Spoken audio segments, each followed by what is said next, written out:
வணக்கம். B27 செய்திகளுக்காக சுரேஷ் ராஜன். முதலில் தலைப்புச் செய்திகள். முடிவுக்கு வருமா 30 ஆண்டு கால சிறைவாசம்? பேரறிவாளன் உள்ளிட்ட 7 பேர் விடுதலை விவகாரத்தில் ஆளுநர் இன்று முடிவெடுக்கலாம் என தகவல்.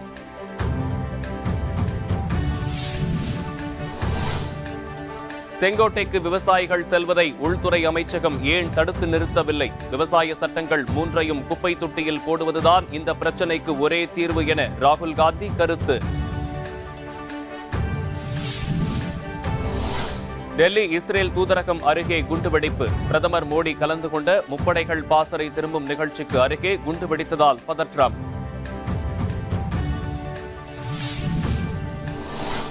திமுக ஆட்சிக்கு வந்த 100 நாட்களில் போர்க்கால அடிப்படையில் மக்கள் குறைகள் தீர்த்து வைக்கப்படும்.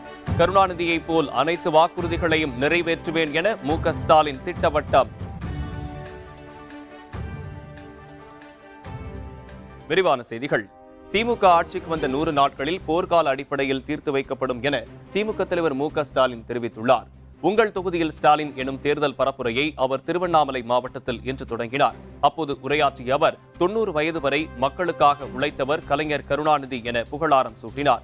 7000 கோடி ரூபாய் விவசாய கடனை தள்ளுபடி செய்வதாக கருணாநிதி அறிவித்தார்.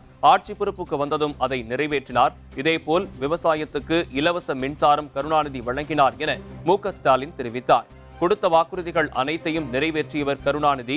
அவரது மகன் நான். எனவே தமிழக மக்களிடம் எப்போதும் 100 விழுக்காடு உண்மையாக இருப்பேன் என தெரிவித்தார். கருணாநிதியைப் போல் அனைத்து வாக்குறுதிகளையும் நிறைவேற்றுவேன் என ஸ்டாலின் திட்டவட்டமாக தெரிவித்தார். இதனை கருணாநிதி வாழ்ந்த வீட்டின் முன்பு சபதம் எடுத்து வந்துள்ளதாகவும் மு.க. ஸ்டாலின் தெரிவித்தார். மத்திய பட்ஜெட் கூட்டத்தொடர் குடியரசுத் தலைவர் உரையுடன் இன்று தொடங்கியது. நாடாளுமன்ற கூட்டத்தில் உரையாற்றிய குடியரசுத் தலைவர் ராம்நாத் கோவிந்த் நிலநடுக்கம், புயல்களை மட்டுமல்ல கொரோனா பெருந்தொற்றையும் நாம் தைரியத்துடன் எதிர்கொண்டதாக தெரிவித்தார்.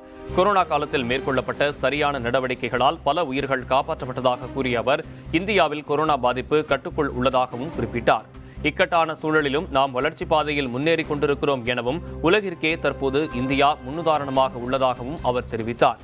கடினமான இலக்குகளை நாம் சாதித்து காட்டியுள்ளோம் எனவும் கொரோனா வைரஸ் பாதிப்பால் ஏழை மக்கள் பாதிக்கப்படாமல் இருக்க அரசு பல்வேறு நடவடிக்கைகளை மேற்கொண்டதாகவும் அவர் கூறினார்.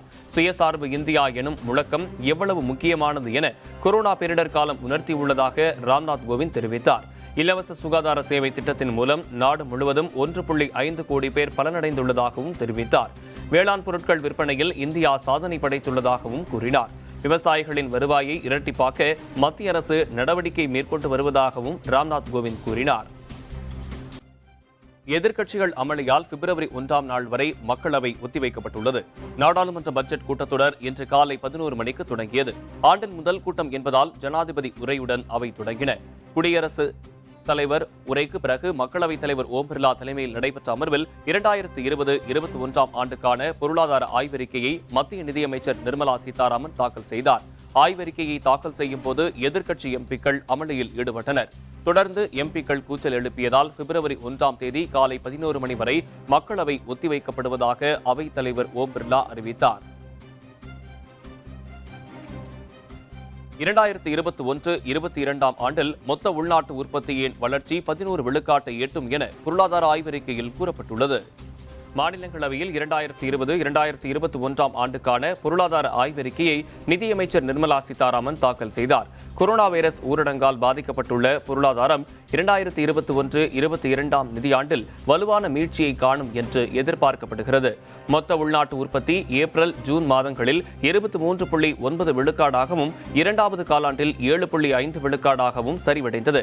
இந்த நிலையில் மொத்த உள்நாட்டு உற்பத்தியின் வளர்ச்சி 2021-22 நிதியாண்டில் 11% விரிவடையும் என பொருளாதார ஆய்வறிக்கையில் தெரிவிக்கப்பட்டுள்ளது. செங்கோட்டைக்கு விவசாயிகள் செல்வதை உள்துறை அமைச்சகம் ஏன் தடுத்து நிறுத்தவில்லை என ராகுல் காந்தி கேள்வி எழுப்பியுள்ளார். விவசாயிகள் போராட்டம் குறித்து ராகுல் காந்தி செய்தியாளர்களிடம் பேசினார். அப்போது அவர் செங்கோட்டைக்கு உள்ளே விவசாயிகளை அனுமதித்தது யார் எனவும் செங்கோட்டைக்கு உள்ளே போகவிடாமல் காவல்துறையில் தடுக்காமல் இருந்தது ஏன் எனவும் கேள்வி எழுப்பினார். இதன் பின்னணியில் என்ன நோக்கம் இருக்கிறது என்பதை மத்திய உள்துறை அமைச்சர் தெரிவிக்க வேண்டும் எனவும் வலியுறுத்தினார். விவசாயிகளுடன் மத்திய அரசு பேச்சுவார்த்தை நடத்தி ஒரு முடிவுக்கு வர வேண்டும் எனவும், விவசாய சட்டங்கள் 3ஐயும் குப்பை தொட்டியில் தூக்கி போடுவதுதான் இந்த பிரச்சினைக்கு ஒரே தீர்வாக இருக்கும் எனவும் கூறினார். விவசாயிகள் வீடுகளுக்கு திருப்பி விடுவார்கள் என நினைக்க வேண்டாம் என கூறிய அவர், தனது கவலையெல்லாம் இந்த போராட்டம் மேலும் தீவிரமாக பரவிவிடும் என்பதே எனவும் கூறினார். ஆனால் போராட்டம் தேவையில்லை, நமக்கு தேவை தீர்வுதான் எனவும் ராகுல் வலியுறுத்தினார். வரும் பிப்ரவரி மாதம் முதல் தமிழகத்தில் மேற்கொள்ளப்பட உள்ள கொரோனா ஊரடங்கு தளர்வுகள் குறித்து முதலமைச்சர் பழனிசாமி அனைத்து மாவட்ட ஆட்சியர்களுடன் கலந்தாய்வு நடத்தினார். தமிழகத்தில் மேற்கொள்ளப்பட்டு வரும் கொரோனா தடுப்பு நடவடிக்கைகள் குறித்து அனைத்து மாவட்ட ஆட்சியர்களுடன் சென்னை தலைமைச் செயலகத்தில் இருந்தவாறு காணொலி காட்சி மூலம் முதலமைச்சர் எடப்பாடி பழனிசாமி கலந்தாய்வு நடத்தினார். கூட்டத்தில் கொரோனா வைரஸை மேலும் கட்டுக்குள் கொண்டுவர மேற்கொள்ள வேண்டிய நடவடிக்கைகள் குறித்தும், தடுப்பூசி போட்டுக் கொள்வது தொடர்பாக மக்கள் மத்தியில் விழிப்புணர்வு ஏற்படுத்துவது குறித்தும், முகக்கவசம் அணிதல், அரசின் வழிகாட்டு நெறிமுறைகளை முறையாக பின்பற்றுதல் உள்ளிட்ட பல்வேறு விவகாரங்கள் குறித்து கலந்தாய்வு செய்யப்பட்டதாக அதிகாரிகள் தெரிவித்தனர். 10, 12ஆம் வகுப்புகளுக்கு பள்ளிகள் திறக்கப்பட்ட நிலையில் 11ஆம் வகுப்புக்கு பள்ளிகள் திறப்பது, பொதுத் தேர்வு நடத்துவது குறித்தும் கூட்டத்தில் கருத்தாய்வு நடத்தப்பட்டதாகவும் கூறப்படுகிறது. இந்த ஆண்டு 1,60,00,000 பேருக்கு கொரோனா தடுப்பூசி போட திட்டமிடப்பட்டு இதுவரை 88,467 பேருக்கு கொரோனா தடுப்பூசி போடப்பட்டுள்ளதாக முதலமைச்சர் எடப்பாடி பழனிசாமி தெரிவித்துள்ளார். மாவட்ட ஆட்சியர்கள் உடனான கூட்டத்தில் முதலமைச்சர் உரையாற்றினார். அப்போது 1,58,00,000 பேருக்கு RT-PCR கொரோனா பரிசோதனை செய்யப்பட்டுள்ளதாக கூறினார். 7,608 கோடி ரூபாய் இதுவரை கொரோனா தடுப்பு பணிக்காக செலவிடப்பட்டுள்ளது. கொரோனா தடுப்பூசி இலவசமாக போடப்படும் என நாட்டிலேயே தமிழக அரசுதான் முதலில் அறிவித்தது எனவும், இந்த ஆண்டு 1,60,00,000 பேருக்கு கொரோனா தடுப்பூசி போட திட்டமிடப்பட்டு இதுவரை 88,467 பேருக்கு கொரோனா தடுப்பூசி போடப்பட்டுள்ளதாகவும் தெரிவித்துள்ளார். 60 லட்சம் பேருக்கு இந்த ஆண்டு தடுப்பூசி போடுவதற்கு அனைத்து ஏற்பாடும் செய்யப்பட்டு இதுவரை 88,467 பயனாளிகளுக்கு கொரோனா தடுப்பூசி இன்றைக்கு போடப்பட்டுள்ளது. அனைவருக்கும் கொரோனா தடுப்பூசி இலவசமாக வழங்கப்படும் என்ற அறிவிப்பை முதலாக இந்தியாவிலே வழங்கிய அரசு தமிழ்நாடு அரசு. விடுதிகள், கல்லூரிகள் நோய் தொற்று ஏற்படா வண்ணம் பரிசோதனைகள் மற்றும் இதர தடுப்பு நடவடிக்கைகள் தொடர்ந்து கண்காணித்து செயல்படுத்தப்பட்டு வருகிறது. தற்போது நோய் தொற்று சதவீதம் 5.21%. சிகிச்சையில் இருப்போர் எண்ணிக்கை 4,629 பேர். இறப்பு சதவீதம் 1.47%. குணமானவர்களுடைய எண்ணிக்கை 8,19,850 பேர். பேரறிவாளன் விடுதலை தொடர்பான விவகாரத்தில் ஆளுநர் பன்வாரிலால் புரோஹித் இன்று முடிவெடுக்க வாய்ப்புள்ளதாக தகவல் வெளியாகியுள்ளது. ராஜீவ்காந்தி கொலை வழக்கில் சிறையில் உள்ள 7 பேரை விடுதலை செய்ய கடந்த 2018ஆம் ஆண்டு தமிழக சட்டப்பேரவையில் தீர்மானம் நிறைவேற்றப்பட்டது. ஆனால் 3 ஆண்டுகளுக்கு மேலாக இந்த தீர்மானத்தின் மீது ஆளுநர் பன்வாரிலால் புரோஹித் முடிவெடுக்காமல் காலம் தாழ்த்தி வருகிறார். இதனால் இந்த விவகாரத்தில் விரைந்து முடிவெடுக்குமாறு உச்சநீதிமன்றத்தில் வழக்கு தொடரப்பட்டது. இது தொடர்பான விசாரணையில் 7 பேர் விடுதலை தொடர்பாக 1 வாரத்தில் முடிவெடுத்து தெரிவிக்க ஆளுநர் பன்வாரிலால் புரோஹித்துக்கு உச்சநீதிமன்றம் அறிவுறுத்தியிருந்தது. நீதிமன்றம் அளித்த அவகாசம் நிறைவடைந்த நிலையில் இது குறித்து இன்று அல்லது நாளை ஆளுநர் முடிவெடுக்க வாய்ப்புள்ளதாக கூறப்படுகிறது. மேலும் இந்த விவகாரத்தில் மத்திய உள்துறை அமைச்சகத்துடன் கலந்தாய்வு நடத்த ஆளுநர் இன்று டெல்லி புறப்பட்டு சென்றுள்ளார். ஆளுநரின் செயலாளர் மத்திய அரசின் தலைமை வழக்கறிஞருடன் கலந்தாய்வு நடத்தியதாகவும் தகவல் வெளியாகியுள்ளது. எனவே 30 ஆண்டுகளாக தொடரும் 7 பேரின் சிறைவாசம் முடிவுக்கு வருமா என பெரும் எதிர்பார்ப்பு எழுந்துள்ளது. சென்னை மெரினா கடற்கரையில் நம்ம சென்னை எனும் அடையாள சின்னத்தை முதலமைச்சர் பழனிசாமி நேற்று திறந்து வைத்த நிலையில் இது மொழி கலப்பை ஊக்கப்படுத்தும் செயல் என மதிமுக பொதுச் செயலாளர் வைகோ கண்டனம் தெரிவித்துள்ளார். சென்னை மெரினா கடற்கரையில் மாநகராட்சியால் கட்டப்பட்டுள்ள நம்ம சென்னை என்ற அடையாள சின்னத்தை நேற்று தமிழக முதலமைச்சர் பழனிசாமி திறந்து வைத்த நிலையில் இது தொடர்பாக மதிமுக பொதுச் செயலாளர் வைகோ அறிக்கை வெளியிட்டுள்ளார். இது அடையாள சின்னமாக தெரியவில்லை, மாறாக நம் தாய் தமிழை அவமதிக்கும் சின்னமாக உள்ளதாக அவர் குறிப்பிட்டுள்ளார். பேரறிஞர் அண்ணா முதலமைச்சராக இருந்தபோது இதே சென்னை கடற்கரையில் தமிழுக்கு தொண்டாற்றிய திருவள்ளுவர், ஔவையார், வீரமாமுனிவர், பாரதி, பாரதிதாசன் என தமிழ் புலவர்களுக்கு சிலை அமைத்து திறந்ததாக வைகோ தெரிவித்துள்ளார். அதேபோல முத்தமிழறிஞர் கலைஞர் திருவள்ளுவருக்கு அமைத்த கோட்டம் செம்மாந்து நிற்பதாக அவர் குறிப்பிட்டுள்ளார். நாகரிக வளர்ச்சியில் உலகத்தோடு ஒத்துப்போக வேண்டும் என்பதில் மாற்று கருத்து இல்லை, அதற்காக மொழி கலப்புக்கு அரசு துணை போகக்கூடாது என கூறியுள்ள வைகோ அடையாள சின்னத்தை தமிங்கில மொழியில் எழுதக்கூடாது என வலியுறுத்தியுள்ளார். தமிழ் வளர்ச்சித்துறை என்ற துறையை உருவாக்கி ஒரு அமைச்சர் பொறுப்பு வகிக்கும் நம் மாநிலத்தில் இப்படி தமிழை சிதைக்கும் பணிகளில் ஈடுபடக்கூடாது எனவும் அவர் கண்டனம் தெரிவித்துள்ளார். ஒருபுறம் மத்திய அரசால் புகுத்தப்படும் ஹிந்தி திணிப்பு, மறுபுறம் தமிழக அரசின் மொழி சிதைப்பு வேதனை அளிப்பதாகவும் வைகோ தெரிவித்துள்ளார். எனவே சென்னையின் அடையாளமாக திகழும் நம்ம சென்னை சிற்பத்தில் நம்ம சென்னை என தமிழில் முதலிலும் அடுத்து சென்னை தமிழ்நாடு என ஆங்கிலத்திலும் மாற்றி அமைத்திட வேண்டும் எனவும் வைகோ வலியுறுத்தியுள்ளார். டெல்லி அவுரங்கசீப் சாலையில் உள்ள இஸ்ரேல் தூதரகம் அருகே குண்டு வெடித்ததில் 4 கார்கள் சேதமடைந்ததாக டெல்லி காவல்துறை தெரிவித்துள்ளது. விவசாயிகள் போராட்டம், செங்கோட்டை முற்றுகை, வன்முறை என கடந்த சில நாட்களுக்கு முன் நடைபெற்ற நிகழ்வுகளை தொடர்ந்து பட்ஜெட் கூட்டத்தொடரின் முதல் நாளான இன்று டெல்லி இஸ்ரேல் தூதரகம் அருகே குண்டு வெடித்துள்ளது. இந்த குண்டுவெடிப்பில் எவருக்கும் காயம் இல்லை எனவும் 4 கார்களின் கண்ணாடிகள் உடைந்துள்ளதாகவும் டெல்லி காவல்துறை தரப்பில் தெரிவிக்கப்பட்டுள்ளது. பிரதமர், குடியரசுத் தலைவர் உள்ளிட்ட முக்கிய பிரமுகர்கள் கலந்து கொண்ட முப்படைகள் பாசறை திரும்பும் நிகழ்ச்சி நடக்கும் இடத்திலிருந்து 1.5 கிலோமீட்டர் தூரத்தில் இந்த குண்டுவெடிப்பு விபத்து நடந்துள்ளது. இந்த நிகழ்வை தொடர்ந்து அப்பகுதி முழுவதும் பாதுகாப்பு வளையத்தின் கீழ் கொண்டுவரப்பட்டுள்ளது. பாரதிய ஜனதா கட்சிக்கு போகிறவர்களின் எதிர்காலம், அரசியல் வாழ்க்கை அஸ்தமனமாகிவிடும் என புதுச்சேரி முதலமைச்சர் நாராயணசாமி எச்சரித்துள்ளார். காரைக்காலில் செய்தியாளர்களை சந்தித்த முதலமைச்சர் நாராயணசாமி, துணைநிலை ஆளுநர் இணக்கமாக செல்லவில்லை என பல தடவை போராட்டத்தில் ஈடுபட்டும் நீதிமன்றம் வரை சென்று வந்த நமச்சிவாயம் இப்போது கிரண்பேடியுடன் முதலமைச்சர் இணக்கமாக செயல்படவில்லை என கூறி ஆட்சியிலிருந்து வெளியேறியிருப்பது சுயநலத்திற்காகத்தான் என குற்றம் சாட்டியுள்ளார். பொது தேர்தலை சந்திக்க கூட்டணி பேச்சுவார்த்தை நடந்து வருகின்றது எனவும் காங்கிரஸ் கட்சி, திமுக மற்றும் மதசார்பற்ற அணிகள் ஒருங்கிணைந்து உள்ளதாகவும் கூறினார். தொடர்ந்து செய்தியாளர்களின் கேள்விக்கு பதிலளித்த அவர், மேலும் எந்த எம்எல்ஏக்களும் ராஜினாமா செய்ய மாட்டார்கள், ஏனெனில் அந்த கட்சிக்கு போகிறவர்களின் அரசியல் வாழ்க்கை அஸ்தமனமாகிவிடும் என கடுமையாக விமர்சித்துள்ளார்.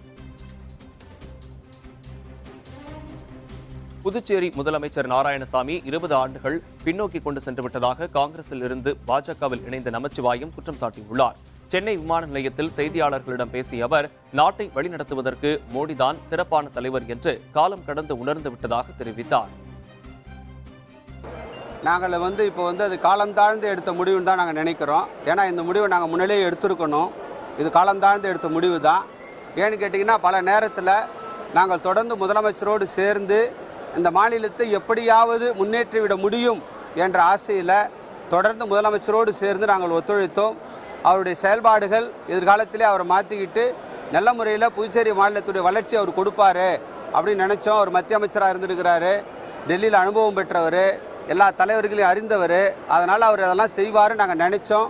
பொறுத்திருந்து பார்த்து அதை கடைசி வரையில் அவரால் செய்ய முடியல.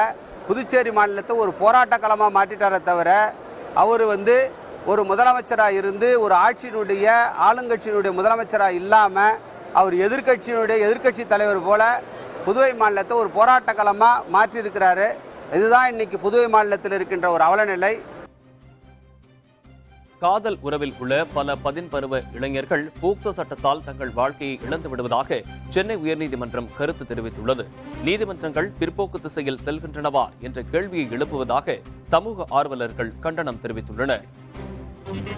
தோளுடன் தோல் உரசினால் மட்டுமே பாலியல் வன்கொடுமை தடுப்பு சட்டத்தில் வழக்கு பதியலாம் எனவும், 50 வயது கிழவர் தன்னுடைய பேண்டின் ஜிப்பை 5 வயது குழந்தையை அவிழ்க்க வைப்பது பாலியல் வன்கொடுமை ஆகாது எனவும், ஆக பிற்போக்குத்தனமான தீர்ப்புகளை அடுத்தடுத்து மும்பை நீதிமன்ற பெண் நீதிபதி வழங்கினார்.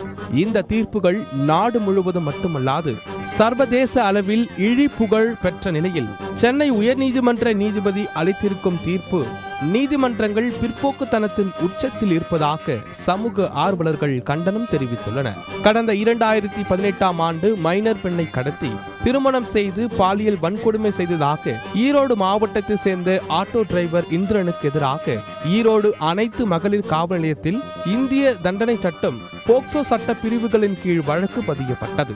இந்த வழக்கு ஈரோடு சிறப்பு நீதிமன்றத்தில் விசாரணையில் உள்ளது. இந்த நிலையில் பாதிக்கப்பட்ட மைனர் பெண்ணுக்கு திருமணம் செய்ய இந்த வழக்கு தடையாக இருப்பதால் இந்திரனுக்கு எதிராக வழக்கை ரத்து செய்ய கோரி தொடர்புடைய மைனர் பெண்ணும் புகார் அளித்த அவரது தாயும் சென்னை உயர்நீதிமன்றத்தில் வழக்கு தொடர்ந்தனர். இந்த வழக்கை நீதிபதி ஆனந்த் வெங்கடேஷ் விசாரித்தார். விசாரணையின் போது காணொலி காட்சி மூலம் ஆஜரான பெண்ணின் தாய் தனது மகளுக்கு திருமணம் செய்து வைக்க வேண்டும் என்பதால் வழக்கை ரத்து செய்ய வேண்டும் என கேட்டுக்கொண்டார். தனது நிர்பந்தத்தால் மட்டுமே இந்திரன் தன்னை வீட்டை விட்டு அழைத்துச் சென்றதாக மைனர் பெண் அளித்த வாக்குமூலத்தை சுட்டிக்காட்டிய நீதிபதி இந்த வழக்கை நிலுவையில் வைத்திருப்பதால் தொடர்புடைய பெண்ணுக்கும் அவரது தாய்க்கும் குற்றம் சாட்டப்பட்டவருக்கும் மன உளைச்சலை மட்டும் அதிகரிக்குமே தவிர வேறு எந்த பயனும் இருக்காது என கூறி இந்திரன் மீதான வழக்கை ரத்து செய்து தீர்ப்பளித்தார். இதுபோல் காதல் உறவுக்காக கடுமையான போக்சோ சட்டத்தின் கீழ் வழக்கு பதியப்பட்டு கைது செய்யப்படுவதால் 10 பருவ இளைஞர்கள் தங்கள் வாழ்க்கையை இழந்து விடுவதாக தெரிவித்த நீதிபதி போக்சோ சட்டம் இது போன்ற நோக்கத்துக்காக கொண்டு வரப்படவில்லை என விளக்கம் அளித்தார். இது போன்ற வழக்குகளை கருத்தில் கொண்டு போக்சோ சட்டத்தில் உரிய திருத்தங்கள் கொண்டு வர இதுவே தக்க தருணம் எனவும் நீதிபதி ஆனந்த் வெங்கடேஷ் யோசனை தெரிவித்துள்ளார்.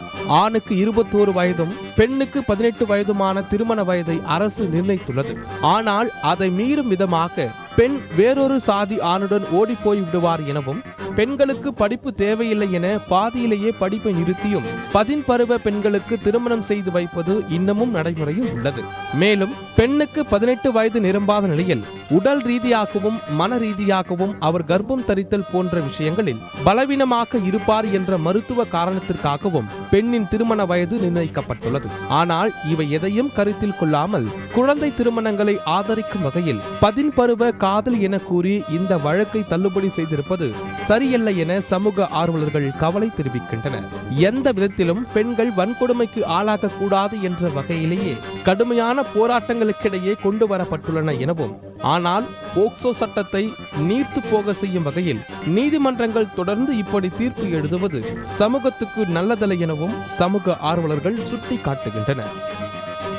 கார்ப்பரேட் முதலாளிகளுக்கு செஞ்சோற்று கடன் தீர்க்க கிராமப்புறங்களை அளிக்கும் வகையில் பிரதமர் மோடி வேளாண் சட்டங்களை கொண்டு வந்துள்ளதாக விடுதலை சிறுத்தைகள் கட்சித் தலைவர் தொல் திருமாவளவன் குற்றம் சாட்டியுள்ளார்.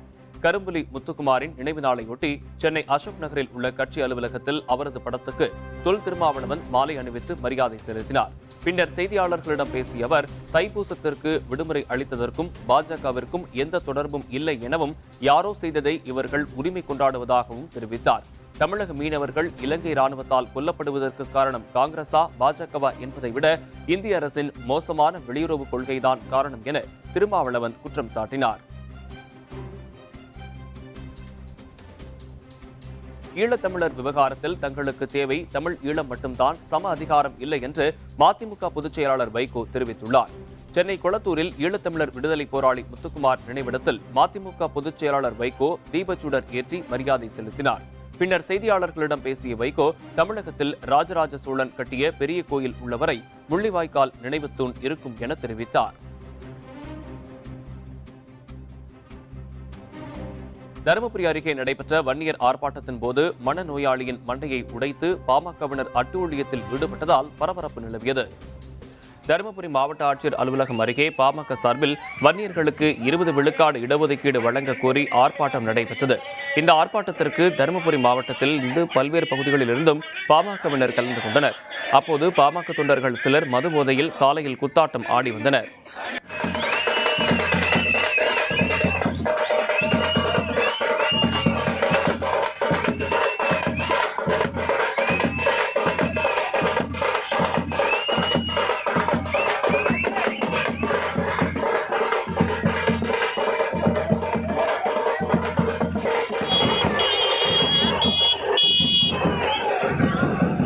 தொடர்ந்த ஆர்ப்பாட்டத்தின் போது மனநலம் பாதிக்கப்பட்டதாக கூறப்படும் இளைஞர் ஒருவர் ஆர்ப்பாட்டத்தின் கூட்டத்திற்குள் புகுந்துள்ளார்.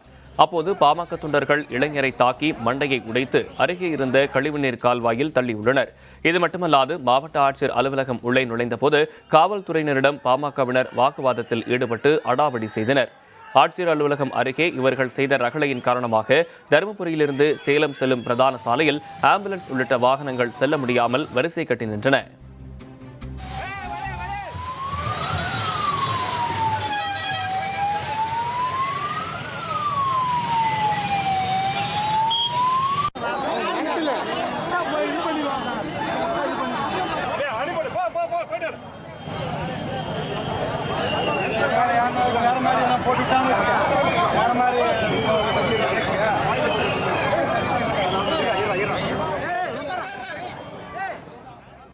ஓடிடி தளத்தில் படங்கள் வெளியிடுவது குறித்த பிரச்சனைகள் பேசி தீர்த்துக் கொள்ள வேண்டும் என செய்தி மற்றும் விளம்பரத்துறை அமைச்சர் கடம்பூர் ராஜு தெரிவித்துள்ளார். தூத்துக்குடி மாவட்டம் கோவில்பட்டியில் செய்தியாளர்களிடம் பேசிய அவர், தயாரிப்பாளர்கள், விநியோகஸ்தர்கள், திரையரங்கு உரிமையாளர்கள் பேசி தீர்க்க வேண்டும் என குறிப்பிட்டார். திரைப்படம் வெளியிடுவதற்கு தடை வந்தால் அரசு உதவி செய்யும் என்றும், திரைப்படத்துறை சிறப்பாக செயல்பட அரசு பல்வேறு நடவடிக்கைகளை எடுத்து வருவதாகவும் தெரிவித்தார். திரையரங்கில் திறக்கப்பட்டு ஓடுகிற ஓடிடியில் இப்போ மாஸ்டர் திரைப்படம் வெளியிட்டிருக்கு. இதனால் திரையரங்கு உரிமையாளர் கடுமையாக பாதிக்கப்படுவார்னு சொல்லி ஒரு கருத்து நிலவுறது. இதை பற்றி நிலைப்பாடு? திரையரங்கு உரிமையாளர்கள் மட்டுமல்ல, திரைப்பட விநியோகஸ்தரும் பாதிக்கப்படுவார். இது முதல் கட்டமாக அவர்களாக பேசி தீர்க்க வேண்டிய விஷயம். அரசு திரைப்படத்தை திரையிடுவதற்கு ஏதாவது தடை வந்தால் அதற்கு நாங்கள் உதவி செய்வோம். இது நீங்கள் சொல்கின்ற ஓடிடியில் திரைப்படுவதெல்லாம் அது யார் பேச வேண்டும் சொன்னால் அந்த படத்தை தயாரித்தவர்கள், திரையரங்கு உரிமையாளர்கள், திரைப்பட விநியோகஸ்தர்கள் ஆகியோர்கள் அமர்ந்து பேசி அவர்களுக்குள்ளாக சமரசம் ஏற்படுத்தப்பட வேண்டும் என்பதுதான் எங்களுடைய கருத்து. நீதிமன்றத்தில் குற்றவாளி என தீர்ப்பளிக்கப்பட்ட ஜெயலலிதாவுக்கு அரசு செலவில் மணிமண்டபம் கட்டுவது ஏற்றுக்கொள்ளக்கூடியது அல்ல என்று காங்கிரஸ் சட்டமன்ற குழு தலைவரும் சட்டமன்ற உறுப்பினருமான KR ராமசாமி தெரிவித்துள்ளார். முன்னாள் முதலமைச்சர் ஜெயலலிதா அவர்கள் நீதிமன்றத்தால் குற்றவாளி என்று அறிவிக்கப்பட்டவர். அவருக்கு அரசு செலவில் நினைவு மண்டபம் கட்டுவது சரியா தவறா? இது இன்னைக்கு உங்களுக்கு மாத்திரம் இல்லை, எனக்கும் நான் இப்போ பேசுகிறது சரியா தப்பா எனக்கு புரியல. அவங்க குற்றவாளிங்கிறாங்களா இல்லைங்கிறாங்க. அவங்களுடைய தலைமை குற்றவாளியாக இருந்து தண்டனை பெற்று ஜெயில் தண்டனும் போது அவங்க மரணம் அடைஞ்சதுனால அவங்களுக்கு ஜெயில் இல்லை. இது எல்லாருக்கும் தெரியும். இந்த மாதிரி ஒரு ஊழல் பேர்வழிகளை தலைமையாக கொண்டது தான் அண்ணா திராவிட முன்னேற்ற கழகம். மீண்டும் தலைப்புச் செய்திகள். முடிவுக்கு வருமா 30 ஆண்டு கால சிறைவாசம்? பேரறிவாளன் உள்ளிட்ட 7 பேர் விடுதலை விவகாரத்தில் ஆளுநர் இன்று முடிவெடுக்கலாம் என தகவல். செங்கோட்டைக்கு விவசாயிகள் செல்வதை உள்துறை அமைச்சகம் ஏன் தடுத்து நிறுத்தவில்லை? விவசாய சட்டங்கள் 3ஐயும் குப்பை தொட்டியில் போடுவதுதான் இந்த பிரச்சனைகளுக்கு ஒரே தீர்வு என ராகுல் காந்தி கருத்து. டெல்லி இஸ்ரேல் தூதரகம் அருகே குண்டுவெடிப்பு. பிரதமர் மோடி கலந்து கொண்ட முப்படைகள் பாசறை திரும்பும் நிகழ்ச்சிக்கு அருகே குண்டு வெடித்ததால் பதற்றம். திமுக ஆட்சிக்கு வந்த 100 நாட்களில் போர்க்கால அடிப்படையில் மக்கள் குறைகள் தீர்த்து வைக்கப்படும். கருணாநிதியை போல் அனைத்து வாக்குறுதிகளையும் நிறைவேற்றுவேன் என MK ஸ்டாலின் திட்டவட்டம். இத்துடன் V-News27 செய்திகள் நிறைவடைந்தன. செய்திகளை உடனுக்குடன் தெரிந்து கொள்ள V-News27 சமூக வலைதள பக்கங்களை பின்தொடருங்கள். வணக்கம்.